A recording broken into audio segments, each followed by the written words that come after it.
তাহলে বৃত্তি পরীক্ষায় আসতে পারে এমন 5টা আমরা সঠিক উত্তর নিয়েছি, যেগুলো আমাদের সাময়িক পরীক্ষায়ও আসবে। ঠিক আছে, খুবই গুরুত্বপূর্ণ। নিচের কোনটি অবকৃত ভগ্নাংশ? অবকৃত কেমনে বুঝবেন?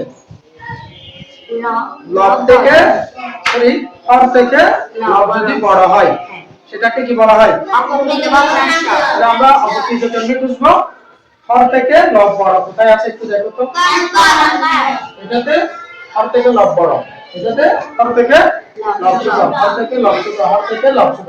তাহলে অবকৃত কোনটা হবে? ভগ্নাংশের হর অপেক্ষা লব বড়, সেটিকে বলা হয় কি? অবকৃত ভগ্নাংশ। তাহলে কনসেপ্ট কোথায় পাবে? ঠিক আছে না?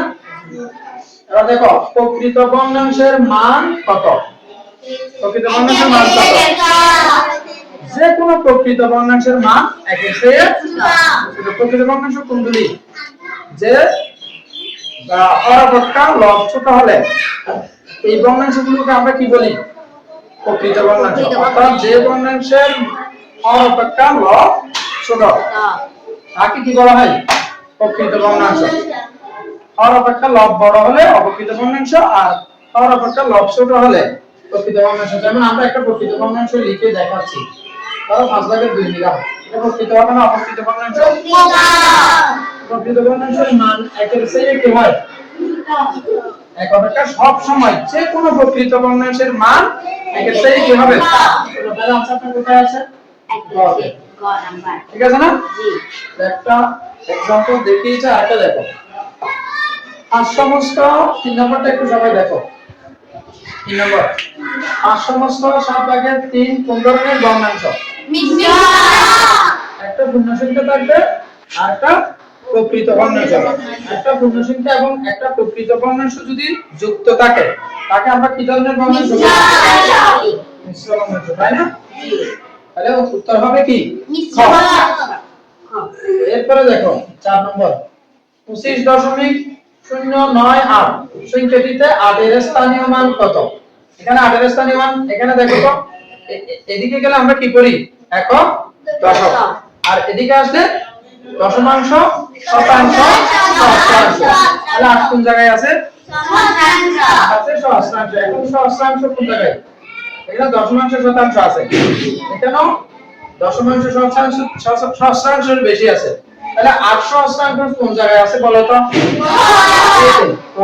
দেখো দশমাংশ শতাংশ সহস্রাংশ, 8 সহস্রাংশ এই জায়গায় আছে, তাই না?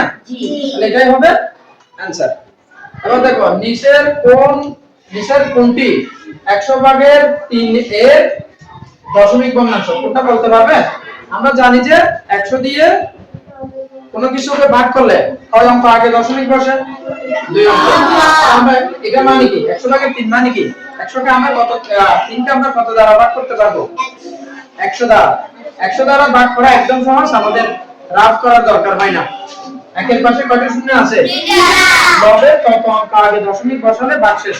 তার মানে কি 100 দিয়ে যদি আমরা 3 কে ভাগ করি কয় অঙ্ক আগে দশমিক বসাবো? লবের 3 অঙ্ক আছে, 2 অঙ্ক আগে দশমিক বসাবো। তো এখানে আছে কয় অঙ্ক? আর এক অঙ্ক কি দিব? শূন্য। আরে এটা কি বুঝা হলো না? आंसर বলো তো। এই যে 2 অঙ্ক আগে দশমিক, এটাতে না? এটাতে কয় অঙ্ক আগে? 3 অঙ্ক আগে। এটাতে 1 অঙ্ক আগে। এটাতে 4 অঙ্ক হবে। তাহলে 100/3 কে যদি দশমিক ভগ্নাংশে প্রকাশ করে কোনটা হবে বলো তো? একের পাশে 2 শূন্য, লবে 2 অঙ্ক আগে দশমিক দেবেন, তাহলে এটাই आंसर। ঠিক আছে? জি। বুঝছো কিনা এগুলো? জি।